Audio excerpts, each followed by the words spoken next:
This whole kind of dynamic of profiteering and the divergence of vaccination and the regulatory process really arcing towards corruption, control, and private profit.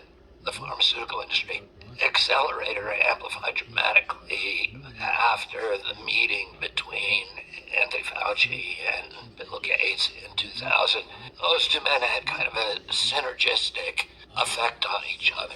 So you have the entire biomedical research and the medical cartel globally now controlled by a tiny handful of men with Gates and Fauci driving it. And you've had this giant diversion of foreign aid dollars away from the traditional interests and intentions of foreign aid.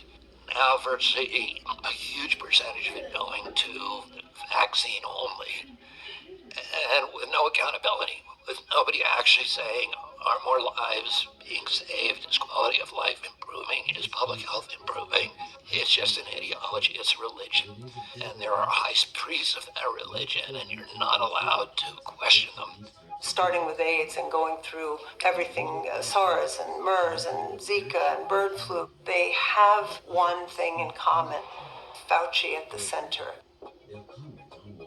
We had the anthrax spore attacks. We did SARS in 2002, MERS 2003, bird flu in 2005, H1N1 2009. This is same playbook, different virus.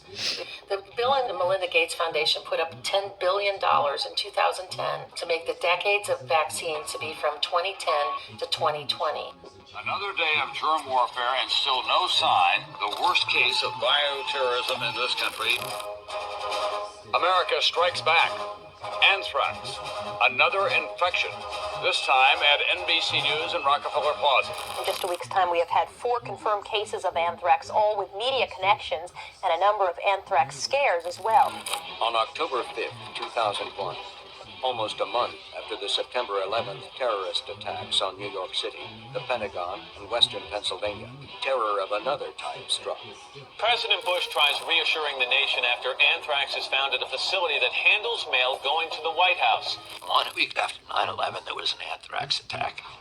The anthrax attacks precipitated a new interest in our intelligence community and the Pentagon in bioweapons development.